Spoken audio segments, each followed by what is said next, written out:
بسم اللہ الرحمن الرحیم وبہ نستعین سبحانک لا علم لنا الا ما علمتنا انک انت العلیم الحکیم وصلی اللہ علی نبینا محمد وعلی آلہ وصحبہ اجمعین۔ حاضرین گرامی، وقفے سے پہلے ہم لوگوں نے قواعد اربع کے 2 قاعدے اختصار کے ساتھ پڑھے شیخ محمد بن عبدالوہاب رحمہ اللہ کی عبارت میں۔ پہلا یہ کہ وہ کفار جو نبی کریم صلی اللہ علیہ وسلم کے مقابل تھے، جن سے آپ نے قتال کیا، اختلاف ہوا، لڑائیاں ہوئی، وہ اس بات کو مانتے تھے کہ خالق، اس کائنات کا خالق، مالک، رازق، زندگی موت دینے والا اللہ ہے، سارا نظام وہ چلاتا ہے۔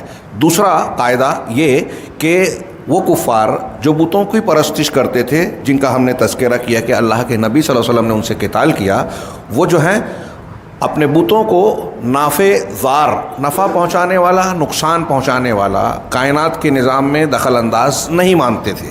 پھر کیوں پوچھتے تھے؟ قرآن نے بتایا کہ 2 وجہ ہے۔ ایک تو وہ یہ کہتے تھے کہ ان کی عبادت کر کے ہم اللہ سے قریب ہوتے ہیں، یعنی یہ ہماری قربت کا ذریعہ ہے۔ دوسرا کہ وہ یہ بت جن کو ہم پوج رہے ہیں، یہ اللہ اور ہمارے بیچ میں واسطہ ہے۔ اس پر وہ دلیلیں ہم نے پڑھی۔ دوسری چیز، تیسرا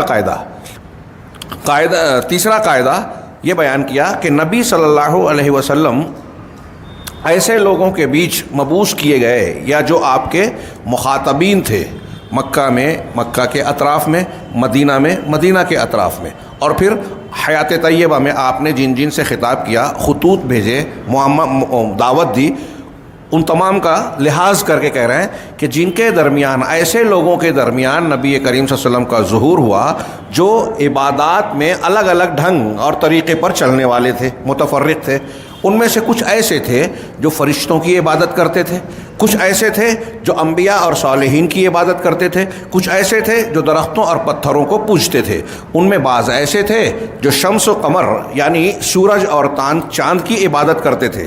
اللہ کے رسول صلی اللہ علیہ وسلم نے بہت ہی غور سے ان الگ الگ چیزوں کی اور مخلوقات کی عبادت کرنے والوں کے ساتھ اللہ کے رسول صلی اللہ علیہ وسلم نے جنگ کی، قتال کی، اور ان کے درمیان تفریق نہیں کی کہ یہ تو جھاڑ پتھر کو پوج رہا ہے اور یہ تو نبیوں کو پوج رہا ہے، حضرت عیسیٰ کو پوج رہا ہے، یہ نیک لوگوں کو پوج رہا ہے، تو دونوں کے درمیان فرق کیا؟ نہیں، ان کے درمیان اللہ کے رسول صلی اللہ علیہ وسلم نے کوئی فرق نہیں کیا۔ ہمارے ہاں جو لوگ قبر پوجتے ہیں، آستانوں کو، منہ مبارک کو، تعزیے کو، فلاں اور فلاں کو پوجتے ہیں، مطلب وہ ویسے ہی ہیں جیسے جو لوگ پتھروں کو پوج رہے ہیں، درختوں کو پوج رہے ہیں، کیونکہ رسول اللہ صلی اللہ علیہ وسلم نے ان میں فرق نہیں کیا۔ چنانچہ دلیل اللہ تعالیٰ کا یہ فرمان ہے، وَقَاتِلُوهُمْ حَتَّى لَا تَكُونَ فِتْنَةٌ وَيَكُونَ الدِّينُ كُلُّهُ لِلَّهِ، کہ ان سے آپ قتال کیجئے۔ اللہ کے رسول صلی اللہ علیہ وسلم کو خطاب کر کے اللہ نے کہا، اور مسلمانوں کو قاتلو، قتال کرو، ہم ان سے، کن سے؟ یہاں تک کہ زمین میں فتنہ نہ رہ جائے۔ فتنہ یعنی شرک نہ رہ جائے، شرک کی کوئی شکل نہ رہ جائے۔ اس کا مطلب یہ کہ شرک کرنے والے جتنے لوگ ہیں ان سے مقابلہ کیا جائے گا۔ وَيَكُونَ الدِّينُ كُلُّهُ لِلَّهِ، اور پورا دین، سب کے دین پورا کا پورا اللہ کے لیے ہو جائے۔ یہ ایک قتال کی دلیل دی کہ آپ نے سب سے کیا۔ اب یہ جو پہلے دعویٰ کیا کہ جن کے درمیان آپ بھیجے گئے تھے وہ الگ الگ لوگوں کی بت پرستش کرتے تھے، اس میں سے ایک ایک کی دلیل دی شیخ محمد بن عبدالوہاب نے قرآن مجید سے۔ پہلے دلیل الشمس والقمر، اس بات کی دلیل کہ کچھ لوگ سورج اور چاند کو پوجتے تھے۔ ہاں، اللہ تعالیٰ کا یہ فرمان ہے، وَمِنْ آیَاتِهِ اللَّيْلُ وَالنَّهَارُ وَمِنْ آیَاتِهِ اللَّيْلُ وَالنَّهَارُ، اللہ رات اور دن اللہ کی نشانیوں میں سے ہے۔ وَالشَّمْسُ وَالْقَمَرُ، اور سورج اور چاند بھی، یہ اللہ کی نشانیاں ہیں، یہ اللہ نہیں ہے، معبود نہیں ہے، ان کا کائنات کے چلانے میں کوئی حصہ عمل نہیں ہے، بلکہ یہ خود اللہ کی مخلوق ہیں، بلکہ اللہ کی نشانیاں ہیں۔ لا تسجدوا، قرآن کہہ رہا ہے، لا تسجدوا للشمس ولا للقمر واسجدوا للہ الذی خلقہن، سورج اور چاند کو سجدہ مت کیجئے، مت نہ کرو، بلکہ اس کو سجدہ کیجئے جس نے ان چیزوں کو پیدا کیا ہے، ان کنتم ایاہ تعبدون، اگر تم اللہ کی ہی عبادت کرتے ہو۔ تو پھر سورج اور چاند کی پرستش مت کیجئے۔ اللہ تعالیٰ منع کر رہا ہے لوگوں کو کہ سورج اور چاند کو سجدہ نہ کرو، اس کا مطلب سجدہ وہ کرتے تھے، کفار آج بھی کرتے ہیں۔ ہمارے یہاں آج دیکھیے کہ تحریک چل رہی ہے سوریہ نمسکار کی، ہندوؤں کے یہاں سے، اور بعض مسلمان بھی جو ہے اس کو غیر ضروری سمجھ کے کرنے لگتے ہیں، کہ کوئی غیر معمولی چیز سمجھتے ہیں اور اس میں شریک ہو جاتے ہیں کسی نہ کسی شکل میں۔ سورج اور چاند کی، ستاروں کی پرستش کفار مکہ میں تھی. یہ قرآن کی ایک آیت ہے. اور بھی دلیلیں ہیں. حدیبیہ کی صبح آپ کا جو خطاب ہے اس میں بھی ذکر ہے. یونانیوں کے یہاں یہ جو ہمارے یہاں جنوری فروری مارچ اپریل کا مہینے کا نام ہے نا، یہ ستاروں کے نام پر ہے. اور یونانیوں کی بدعقیدگی کی جھلک ہے. یہ جو ہمارے یہاں ہندی نام ہے سنیچر اتوار منگل، یہ ہندی نام ہے. ہمارے جو نظام شمسی کے نا، مریخ کو منگل کہتے ہیں، زحل جو ہے سنیچر، شنی اس کو کہتے ہیں. تو یہ اس عقیدے کا اثر ان دنوں کے ناموں پر ہے. ہندوؤں کے یہاں بھی ہے، یونانیوں کے یہاں ہے. حضرت ابراہیم علیہ السلام کی قوم کے تعلق سے قرآن میں مجید میں بالکل کھلا ہے کہ وہ سورج کو، چاند کو، ستاروں کو اور پھر ان کی بنیاد پر بتوں کو پوجتے تھے. یونانیوں اور ابراہیم علیہ السلام کی قوم کے بارے میں کہتے ہیں کہ ستاروں کے تعلق سے انہوں نے جو عقیدے بنا رکھے تھے کہ فلاں ستارہ کے اندر فلاں خصوصیت ہے، تو اس خصوصیت اور تصور کی بنیاد پر انہوں نے بتوں کو تراش لیا تھا، شکل و صورت گڑھ لی تھی، اس کو پوجتے پاٹتے تھے. تو یہ ستارہ پرستی، سورج اور چاند کی پرستش آپ کو اکثر مشرک قوموں میں ملے گی. فرعونیوں کے ہاں را سب سے بڑا خدا مانتے تھے. آتش پرست جو زرتش کہلاتے ہیں، مجوسی کہلاتے ہیں، ان کے یہاں بھی آگ کی پوجا ہوتی ہے اور آگ کا سب سے بڑا مظہر سورج کو مانا جاتا تھا. ہندوؤں میں بھی کہتے ہیں کہ آتش پرستی سے وید ویاس گیا تھا زرتشت کی اصلاح کرنے اور وہیں سے متاثر ہو کے خود ہی آ گیا. اور یہاں آریاؤں کے جو پرانے یہاں کے ہندوستانی دیوی دیوتا تھے، ان کے اندر اس نے اگنی کو بھی شامل کیا اور اگنی ان کی مقدس دیوتا یا دیوی جو بھی کہلاتی ہے. آپ دیکھیں کہ شادی بیاہ کے وقت یا ہون کرنے کے وقت، یجঞ کرنے کے وقت وہ آگ جلاتے ہیں، اس آگ کی پوجا کی جاتی ہے. اور آگ کو جس طرح پوجتے ہیں وہ سورج کو اس کا بڑا مظہر مانتے ہیں، چاند ستارے اس کے تابع یا پھر الگ الگ دیوی دیوتا کے تصور سے مانتے ہیں. بات تھوڑی پھیل گئی. میں صرف یہ بتانا مقصود تھا کہ یہ چیزیں عام طور سے شرک کی تاریخ میں ہر جگہ آپ کو ملے گی. اور حیرت انگیز بات یہ ہے کہ مسلمانوں میں بھی جو ہے آپ دیکھیں کہ تاریخ پیدائش اور اس کی بنیاد پر ستارہ کون سا کب کہاں تھا، کس ساعت میں پیدا ہوا. ہمارے یہاں بھی لوگ شادی بیاہ کے وقت دیکھتے ہیں کہ فلاں قمر در عقرب تو نہیں ہے، مطلب اس کے اثرات کو مانتے ہیں. گہن لگ گیا، سورج کیا ہے ٹوٹ گیا، دمدار ستارہ دکھ گیا، تو الگ الگ بدعقیدگی کے لوگ بات کرتے ہیں. ہاں، اللہ کے رسول صلی اللہ علیہ وسلم نے ان سب چیزوں کی تردید کی. میں یہ کہنا چاہ رہا ہوں کہ سورج چاند ستارہ پرستی کا جو مشرکانہ عقائد دنیا میں پائے جاتے ہیں، اس کے اثرات آج بہت سارے مسلمانوں میں بھی ہیں. تو خیر، یہاں ہماری بحث دوسری ہے کہ اللہ کے رسول صلی اللہ علیہ وسلم جن لوگوں کے بیچ آئے ان میں کچھ یہ لوگ تھے جو چاند ستارے، سورج چاند کو پوجتے تھے، اور اسی طریقے سے کچھ لوگ فرشتوں کو پوجتے تھے. یہ بات کہی، اس کی دلیل دی قرآن سے کہ اللہ تعالیٰ کا فرمان ہے وَلَا يَأْمُرَكُمْ أَن تَتَّخِذُوا الْمَلَائِكَةَ وَالنَّبِيِّينَ أَرْبَابًا، اور وہ تم کو اس بات کا حکم نہیں دیتا کہ تم فرشتوں کو اور نبیوں کو رب بناؤ. اس بات کا حکم تم کو نہیں دیتا ہے اللہ. اسی طرح سے یہ مطلب اس سے پتہ چلا کہ انبیاء کو اور نبیوں کو لوگ رب بناتے تھے. ملائکہ کو اور انبیاء کو، ملائکہ کو رب بنانے کی ایک شکل آج ہم کو نظر نہیں آتی. کفار مکہ اللہ کی بیٹیاں کہتے تھے اور ان کو پوچھتے پکارتے تھے. ہمارے یہاں جو ہندو مذہب میں دیوی دیوتا کا تصور ہے، سنسکرت کے اعتبار سے جو دیوی کہا جاتا ہے، مولانا ابوالکلام آزاد نے اس سے ملتے جلتے الفاظ جو ہے سامی اور دوسری جو زبانیں ہیں اس کو نقل کیا ہے کہ یہ جو دیوی دیوتا کا تصور ہے، یہی یونانیوں کے یہاں یہ تھا، فلاں جگہ یہ تھا، فلاں جگہ. آپ تفسیر سورہ فاتحہ میں بھی پڑھیں گے تو یہ تفصیل ملے گی. تو اہل علم کا، محققین کا یہ کہنا ہے اور بات قریب قریب سمجھ میں آتی ہے، ایسا لگتا ہے کہ ہندوؤں میں جو دیوی دیوتا کا تصور ہے، عقیدہ ہے، وہ دراصل آسمانی کتابوں کے مطابق فرشتوں پر ایمان کا حصہ تھا. اسی کی بگڑی ہوئی شکل ہے. قرآن و حدیث اور سابقہ کتابیں آسمانی یہ کہتی ہیں کہ فرشتے ہیں، اور اللہ رب العالمین نے فرشتوں کو الگ الگ کام دے رکھا ہے. ہاں، ہواؤں کے فرشتے، بادل کے فرشتے، جان نکالنے والے ملک الموت، ہاں، اس طریقے سے الگ الگ کاموں پر اللہ نے فرشتوں کو مقرر کیا ہے. تو بعد کے لوگوں نے جن کاموں پر جن کو مقرر کیا گیا ان کو اس کا دیوی دیوتا، اس کا دیوتا مان لیا اور پوجنے لگے کہ بھائی یہ لکشمی ہے، اس کی پوجا کرنے سے لکشمی ملتی ہے، فلاں چیز کی پوجا کرنے سے فلاں کام ہوتا ہے. تو یہ ان کو معبود کا درجہ دے دیا گیا، جبکہ وہ اللہ کی مخلوق ہیں اور اللہ کے احکامات کے پابند ہیں۔ قرآن نے کہا کہ وہ وہی کرتے ہیں جس کا انہیں حکم دیا جاتا ہے، اپنی طرف سے کچھ نہیں کر سکتے۔ بہرحال یہاں بھی ایک چیز جو محل استشہاد یا ہم جو بتانا چاہ رہے ہیں شیخ محمد الوہاب، کہ کچھ لوگ ایسے تھے جو فرشتوں کو پوچھتے تھے اور انبیاء کو پوچھتے تھے۔ اس کی دلیل وَإِذْ قَالَ اللَّهُ يَا عِيسَى ابْنَ مَرْيَمَ أَأَنْتَ قُلْتَ لِلنَّاسِ اتَّخِذُونِي وَأُمِّي إِلَٰهَيْنِ مِن دُونِ اللَّهِ، اور جب اللہ تبارک و تعالیٰ نے عیسیٰ ابن مریم سے کہا، قیامت کے دن کہے گا کہ کیا آپ نے لوگوں سے یہ بات کہی تھی کہ مجھے اور میری والدہ کو، مجھے اور میری ماں کو، دونوں کو اللہ کے سوا معبود بنا لو؟ یہ قرآن کی آیت ہے۔ اے عیسیٰ، کیا آپ نے کہا تھا لوگوں سے کہ مجھ کو اور میری ماں کو معبود بنا لینا؟ قال سبحانک ما یکون لی ان اقول ما لیس لی بحق۔ اللہ تو پاک ہے۔ حضرت عیسیٰ نے جواب دیا یا دیں گے کہ تو پاک ہے، مجھے یہ حق ہے ہی نہیں، مجھے یہ جائز ہی نہیں ہے، ہو ہی نہیں سکتا کہ میں وہ بات کہوں جس کا مجھے حق ہی نہیں ہے۔ جو چیز میرا حق ہی نہیں ہے میں وہ کیسے کہہ سکتا ہوں؟ نہیں کہہ سکتا۔ ان کنت قلتہ فقد علمتہ، اور اگر میں نے کہا ہے، اگر کہا ہوگا تو تو اسے خوب جانتا ہے۔ تعلم ما فی نفسی ولا اعلم ما فی نفسک، میرے دل میں نفس میں کیا ہے تو خوب جانتا ہے، تیرے اندر کیا ہے، تیرے نفس میں کیا ہے میں نہیں جانتا۔ انک انت علام الغیوب، یقیناً تو تمام غیوب کو خوب جاننے والا ہے۔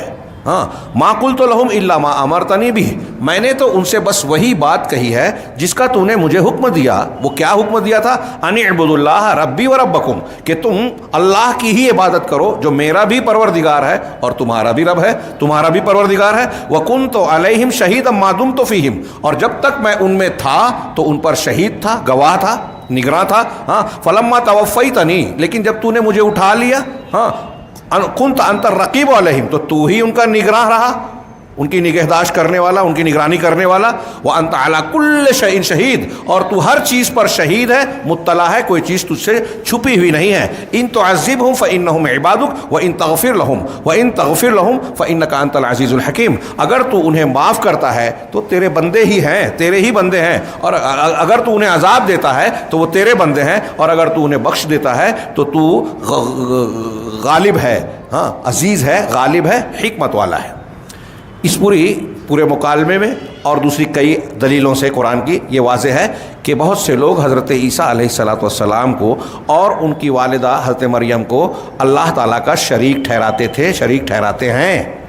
تو آپ جن کے درمیان آئے، کچھ پتھروں، چاند سورج کو پوج رہے ہیں، کچھ فرشتوں کو، کچھ انبیاء کو۔ انبیاء کی یہ ایک مثال دی، ہاں، اور دوسری دلیلوں میں کہ یہود نے حضرت عزیر کو اللہ کا بیٹا بنا دیا، مان لیا، اور نصارہ نے حضرت عیسیٰ کو۔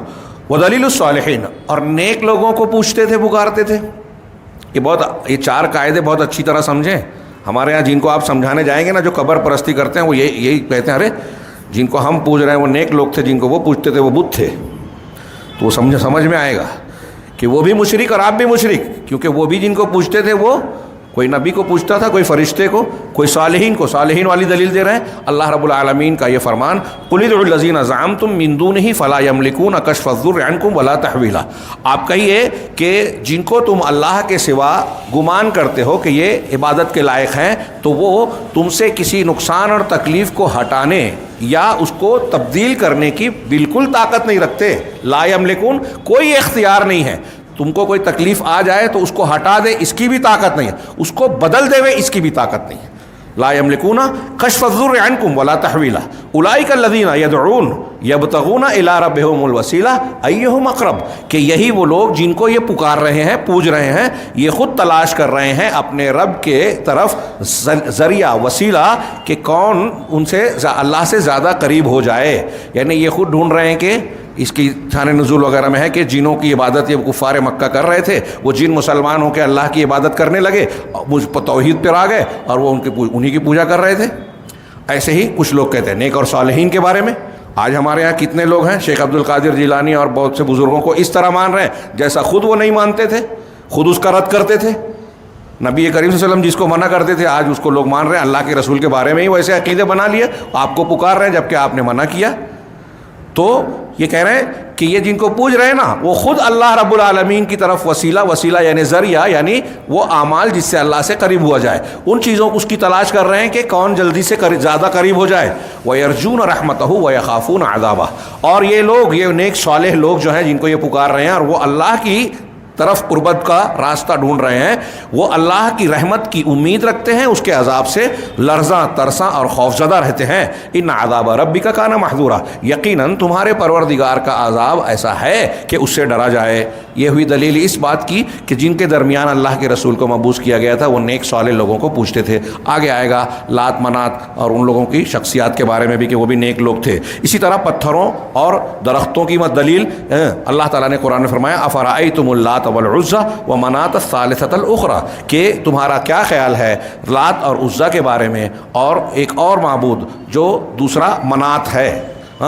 لات کے بارے میں کہتے ہیں کہ یہ ایک شخص تھے ستو گھول کے حاجیوں کی ضیافت کرتے تھے، ان کا انتقال ہو گیا تو جس پتھر پہ بیٹھتے تھے وہاں، اور جو ان کی قبر تھی وہاں مقدس مان کر مجاوری اختیار کر لی، پھر ان کا بت بن گیا، ان کی پوجا پاٹ ہونے لگی۔ عزیٰ کے بارے میں ایک قول یہ ہے جیسا کہ محمد الوہاب نے آگے کہا ہے کہ یہ جنوں میں سے تھے۔ کچھ لوگوں تاریخی واقعات میں معلوم ہوتا ہے کہ قبیلہ حذیل میں ایک درخت کا نام تھا جس کو انہوں نے عزیٰ، عزیز کی مؤنث، اللہ کا نام عزیز، اس کی مؤنث بنا کے عزیٰ رکھا، اور پھر جب حضرت خالد بن ولید کو بھیج کر آپ نے عزیٰ کو ختم کرنے کا حکم دیا تھا، انہوں نے درخت کاٹ کر واپس لوٹے تو کہا اللہ کے رسول کہ میں نے عزیٰ ختم کر دیا۔ کہا عزیٰ کو تم نے ختم ہی نہیں کیا۔ جب وہ دوبارہ گئے تو وہاں ایک عورت تھی کالی، اس کا بال بکھرا اور پتہ نہیں کیا کیا کیفیت تھی، تو اس کو لوگ عزیٰ کہتے تھے، پوچھتے تھے۔ حضرت خالد بن ولید نے اس کو قتل کیا۔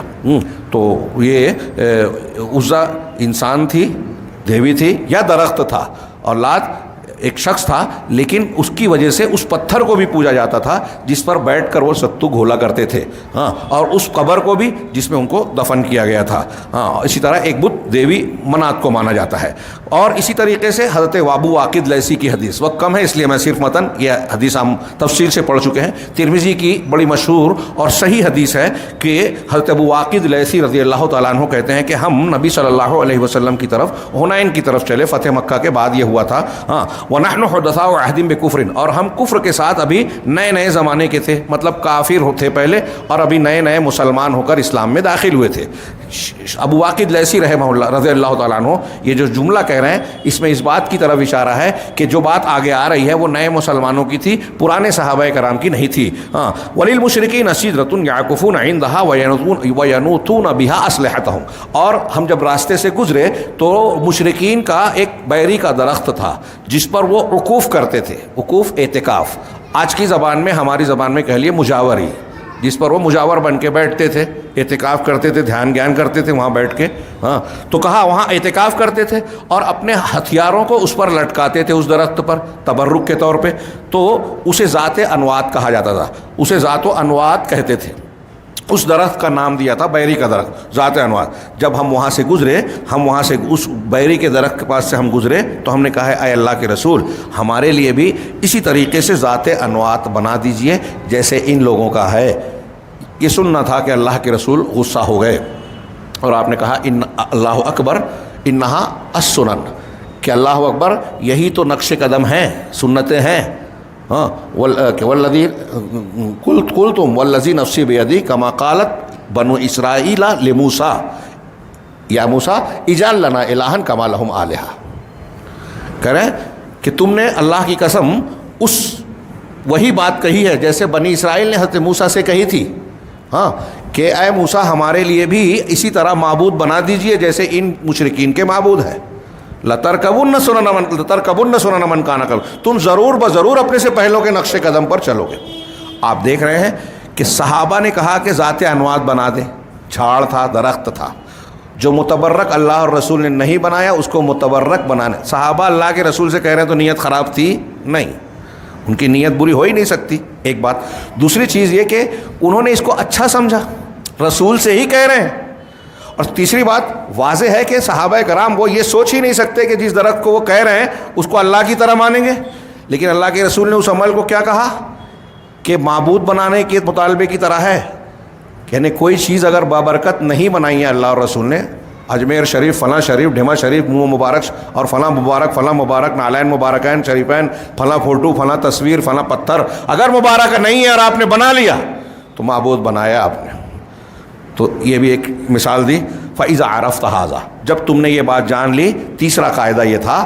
تو اب چوتھا قاعدہ فَعْرِفِ الْقَاعِدَةَ الرَّابِعَةَ، تو چوتھا قاعدہ جان لو. چوتھا قاعدہ وہ کیا ہے کہ اَنَّ مُشْرِكِي زَمَانِنَا أَعْظَمُ شِرْكًا مِنَ الْأَوَّلِينَ، کہ ہمارے زمانے کے مشرکین، شیخ محمد عبدالوہاب اپنے زمانے میں کہہ رہے ہیں، اور یہ جملہ آج کے زمانے میں ہم اور آپ بھی کہہ سکتے ہیں، بالکل غلط نہیں ہے، صحیح ہے، کہ ہمارے زمانے کے مشرکین پہلے زمانے کے مشرکین سے شرک میں بڑھ کر ہیں، کہیں زیادہ ہیں، بڑے ہیں. کیوں کیسے؟ دلیل کیا دے رہے ہیں؟ اس لیے کہ وہ کفار جن سے اللہ کے رسول صلی اللہ علیہ وسلم نے قتال کیا، وہ شدت، پریشانی اور مصیبت میں اللہ کے لیے اخلاص اختیار کرتے تھے. غور کیجئے کہ اس زمانے میں جو مشرکین تھے مکہ والے، وہ جب پریشانی میں گھرتے، مصیبت میں گرفتار ہو جاتے، تو اللہ کے لیے اخلاص برتتے تھے اور اپنے ان معبودوں کو جن کو اللہ کا شریک ٹھہراتے تھے، اپنے شرک کو بھول جاتے تھے. ہاں، دلیل قرآن کا یہ، اللہ کا یہ فرمان، فَإِذَا رَكِبُوا فِي الْفُلْكِ دَعَوُا اللَّهَ مُخْلِصِينَ لَهُ الدِّينَ فَلَمَّا نَجَّاهُمْ إِلَى الْبَرِّ إِذَا هُمْ يُشْرِكُونَ، کہ جب وہ کشتیوں میں سوار ہوتے تو اللہ کے لیے دین کو خالص کرتے ہوئے پکارتے. کون؟ مشرکین مکہ. آگے کے جملے سے واضح ہے ہاں کہ جب فلما نجاہم، کیا ہے؟ فلما نجاہم الی البر، پھر اللہ جب انہیں خشکی تک نجات دے دیتا ہے، یعنی سمندر کے سفر سے بچا کر وہ خشکی پر آ جاتے ہیں، اللہ بچا لیتا ہے، اذا ہم یشرکون، تو پھر وہ شرک کرنے لگتے ہیں. دیکھا آپ نے کہ اللہ کہہ رہا ہے کہ مشرکین مکہ سمندری سفر میں مصیبت میں آتے ہیں تو وہاں یہ مان رہے ہیں کہ ابھی ہمیں اللہ ہی بچائے گا. تفصیل میں انشاءاللہ ہم جانیں گے، ہاں تھوڑی سی اس کی تفصیل کو پڑھیں گے. اسی طرح تو اب یہ نقل کرنے کے بعد شیخ محمد عبدالوہاب کہہ رہے ہیں کہ وَأَهْلُ زَمَانِنَا هَذَا مُخْلِصُونَ فِي الشَّدَائِدِ بِالدَّعْوَةِ لِغَيْرِ اللَّهِ، لیکن ہمارے زمانے میں ہم دیکھ رہے ہیں کہ جو لوگ ہیں یہ بدعقیدہ مشرک، یہ تکالیف اور پریشانیوں کی حالت میں بھی غیر اللہ کی طرف اخلاص اختیار کرتے ہیں، قبر والوں کی طرف. ایک قول مشہور ہے، اذا آیتکم الامور فعلیکم باصحاب القبور، جب تمہیں معاملات تھکا دیں تو تم پر لازم ہے کہ اہل قبور سے رجوع کرو. یعنی پریشانیوں میں آج کے زمانے کے مشرک، اولاد نہیں ہو رہی ہے تو مسجد چھوڑ کے، کعبہ اور حرم چھوڑ کے اجمیر شریف اور فنا شریف اور ڈھما شریف، جس کو اللہ اور رسول نے شریف نہیں کہا، وہاں جاتے ہیں. تو بڑے والے کون ہوئے؟ مکہ والے یا یہ والے؟ مکہ والے جن کو ہم کافر کہہ رہے ہیں، جن سے اللہ اور رسول نے مخالفت کی، ان سے محاربہ ہوا، جنگ ہوئی، قتال ہوا، ان کے بارے میں کہہ رہے ہیں کہ وہ اللہ سے مصیبت میں اخلاص کے ساتھ دعا مانگتے تھے. اور آج کا مشرک جب پریشانی میں گرفتار ہوتا ہے تو وہ غیر اللہ سے دعا مانگتا ہے. فَإِذَا عَرَفْتَ هَذَا فَعَرِفْ، تو جب تم نے یہ جان لیا تو یہ جان لو کہ وہ مشرکین جو نبی صلی اللہ علیہ وسلم کے زمانے میں تھے اور اللہ کے رسول صلی اللہ علیہ وسلم نے ان سے قتال کیا، وہ ہمارے زمانے کے مشرکین سے کم درجے کے اور ہلکے ہیں، اس لیے کہ وہ لوگ شدائد میں تو اخلاص برتتے تھے، اور یہ لوگ جو ہیں وہ شدت میں ہو یا خوشحالی میں ہو، تنگی میں ہو یا خوشحالی، دونوں حالتوں میں اپنے مشائخ کو، اپنے بزرگوں کو، بنائے ہوئے معبودوں کو پکارتے ہیں اللہ کو چھوڑ کر. یہ 4 قواعد جو شیخ محمد الوہاب رحمہ اللہ کی عبارت ہے اس میں ہم نے پڑھا. شیخ ربی کی عبارت میں ہم اس دوسرے نزان سے پہلے قاعدے کو پڑھتے ہیں، چونکہ اس سلسلے میں دلائل کافی دیے ہیں، میں ایک آدھ کا ذکر کر کے بات کو سمیٹوں گا. شیخ کی پہلی عبارت تھی کہ یہ بات جان لو کہ اللہ تم کو اپنی اطاعت کا، اپنی فرما برداری کا کہ ہدایت پر چلائے، رشد سے نوازے، کہ ملت ابراہیمی حنیفیت، ملت ابراہیم یہ ہے کہ آپ اکیلے اللہ کی عبادت کریں، دین کو اس کے لیے خالص کر کے.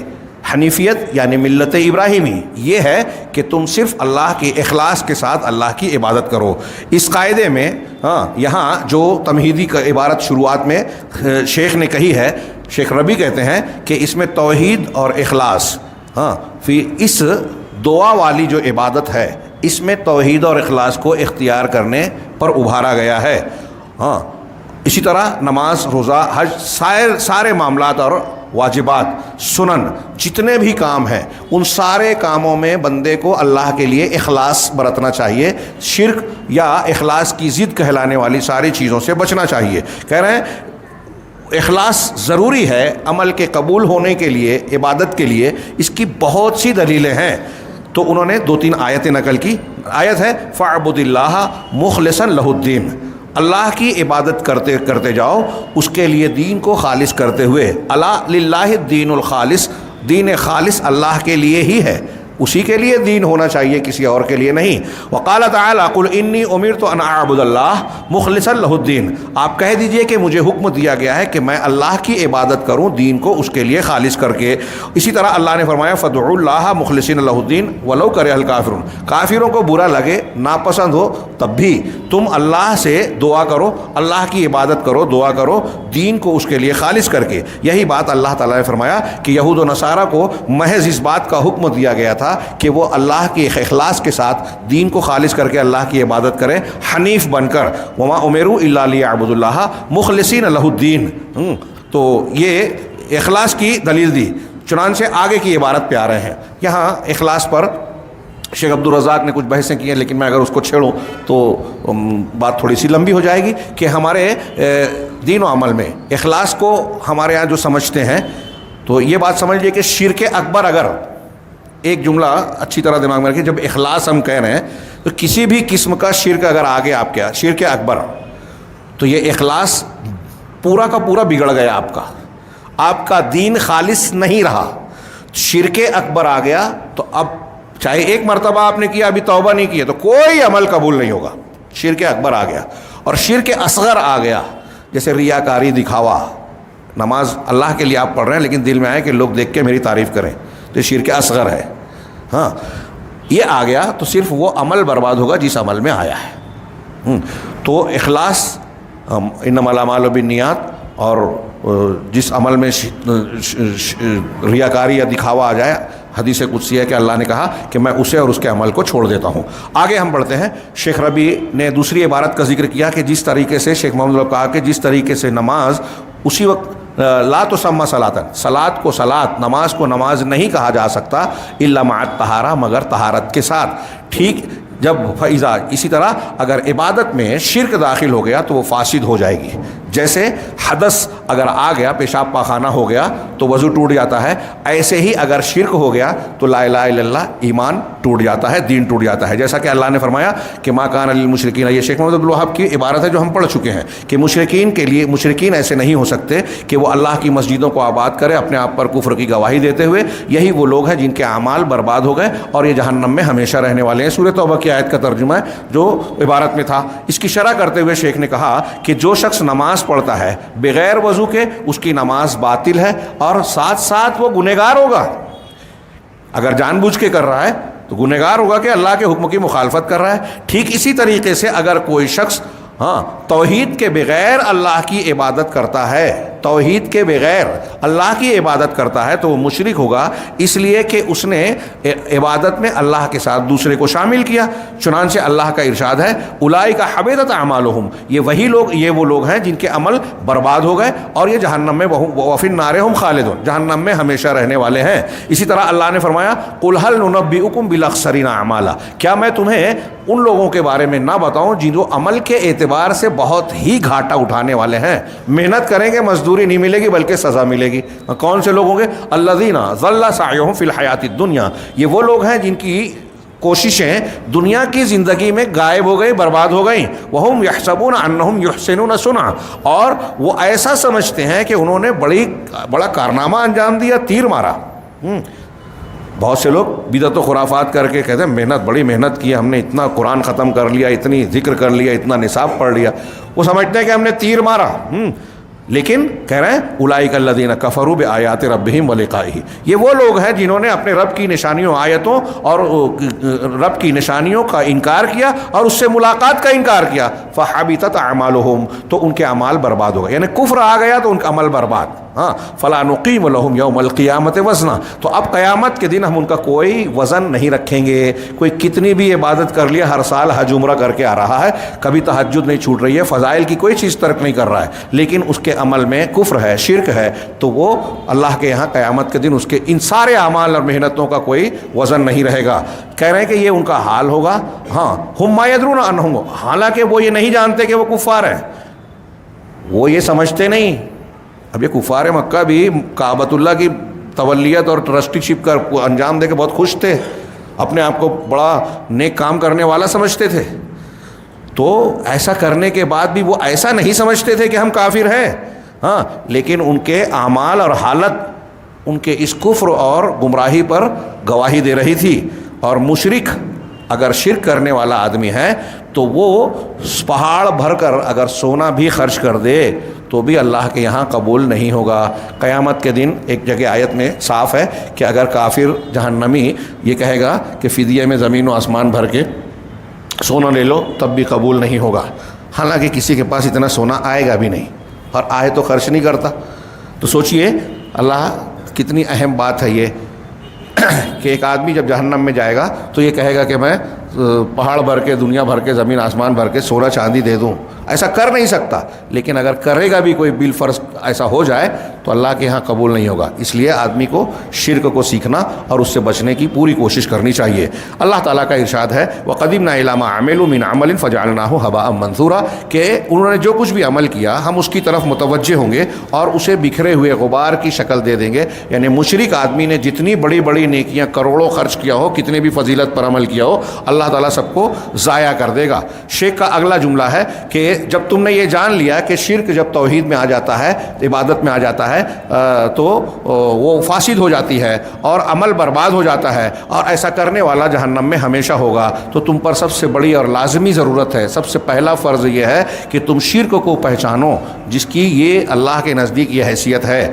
ہو سکتا ہے کہ اللہ آپ کو اس جال سے بچا لے وے جو کہ اللہ کے ساتھ شرک کرنے والا جال ہے، اب جس کے بارے میں اللہ نے فرمایا کہ اللہ اس بات کو معاف نہیں کرے گا کہ اس کے ساتھ شرک کیا جائے، اس کے علاوہ جسے چاہے معاف کر دے۔ تو کہا کہ ضروری ہے، لابد، ضروری ہے کہ ہم شرک کو اس کی تمام قسموں کے ساتھ جانیں، شرک کو اس کی تمام قسموں کے ساتھ جانیں۔ غیر اللہ سے دعا کرنا، بہت سے لوگ دعا کو عبادت ہی نہیں سمجھتے، جبکہ قرآن نے، حدیث نے اس کو عبادت کہا ہے۔ نذر و نیاز کو عبادت نہیں سمجھتے، پھر اسی لیے بزرگوں کے قبروں کے نام پہ کر جاتے ہیں۔ تو کہا غیر اللہ سے دعا کرنا یا نماز پڑھنا یا غیر اللہ کے لیے سجدہ کرنا یا غیر اللہ کے نام پر ذبح کرنا، ان کے نام کی نذر و نیاز اور منتیں ماننا، یا اللہ کے علاوہ کسی اور پر توکل کرنا، اللہ کی بجائے غیر اللہ سے ڈرنا، خوف کھانا کہ ہماری روزی چھین لے گا، یہ کر لے گا، وہ کر لے گا۔ اس کے علاوہ وہ ساری عبادات ظاہری اور باطنی جس کو اللہ تبارک و تعالیٰ نے اپنے رسول کی زبانی ہم کو، آپ کو بتایا ہے کہ یہ عبادت ہے، یہ کل ذالک، یہ ساری کے ساری چیزیں جو ہے عبادت ہیں، اور اس میں آدمی کو شرک سے بچنا ضروری ہے۔ یہ ساری کے ساری چیزیں لا نقع فی بہذہ الاعمال وبعضها فی الشرک باللہ، ہاں، یہ ساری چیزیں جاننا چاہیے یہاں، تاکہ ہم اس میں سے کسی بھی عمل میں اللہ کے ساتھ شریک نہ ٹھہرائیں، شرک میں مبتلا نہ ہو جائے۔ اب یہاں شیخ نے ذکر کیا کہ یہاں کچھ شرطیں ہیں جو توحید کے تعلق سے لوگوں نے ذکر کی ہے، ہونا کا شروطن، وہاں کچھ شرطیں ہیں جس کو کلمہ توحید کو صحیح طریقے پر اختیار کرنے کے لیے ان شرطوں کا ہونا ضروری ہے، جس کو اللہ تعالیٰ نے ہم سے چاہا ہے، مطالبہ کیا ہے قرآن میں اور اپنی شریعت میں حکم دیا ہے، جس کو بعض علماء نے آنے والے یہ دو بیت میں، دو شعروں میں ذکر کیا ہے۔ علم یقین و اخلاص و صدق مع محبت و انقیاد والقبول لها وزید ثامنها الکفران من کا بما سوى الالہ فی الاشیاء من الاشیاء قد الہا۔ یہ ان دو شعروں میں ہم لوگوں نے دروس مہمہ میں یہ شعر اور اس کے علاوہ کچھ شعر اور تفصیل بیان کی ہے کہ لا الہ الا اللہ کی 7 یا 8 شرطیں ہیں۔ جو لوگ 8 بیان کرتے ہیں وہ 7 میں 8ویں کو شامل مانتے ہیں۔ پہلا کیا کہ علم ہو، آپ کو لا الہ الا اللہ کا علم ہو جو جہالت کی ضد ہے۔ دوسرا یقین ہو جو شک کی ضد ہے، اگر شک آ گیا تو لا الہ الا اللہ قبول نہیں ہے۔ اخلاص ہو جو شرک کی ضد ہے، ہاں، صدق ہو جو جھوٹ کی کذب کی جھوٹ کی ضد ہے۔ محبت ہو لا الہ الا اللہ سے، اللہ کے محبوب رسول سے، اللہ کے محبوب دین اسلام سے، اس کی تعلیمات سے، اور نیک لوگوں سے محبت ہو۔ اگر جو نفرت اور بغض کی ضد ہے، اگر کوئی اللہ کے محبوب سے نفرت کرے تو وہ لا الہ الا اللہ کو نہیں مان رہا ہے۔ صحابہ کرام اللہ کے محبوب ہیں تو ان سے نفرت کرنے والا اللہ کے لا الہ الا اللہ کی شرط پوری نہیں کر رہا ہے۔ وانقیاد، اور انقیاد اور تابعداری ہو، یعنی جو تابعداری یعنی اطاعت فرما برداری ہو، یہ جو ہے نافرمانی کی ضد ہے۔ والقبول لہا، اور اس کو قبول کرنا جو ترک رد کی ضد ہے، وہ ترک کی ضد ہے انقیاد، اور قبول رد کی ضد ہے. اور چوتھی چیز کہ جو اللہ کے سوا جن کی پرستش ہوتی ہے ان کا رد کیا جائے.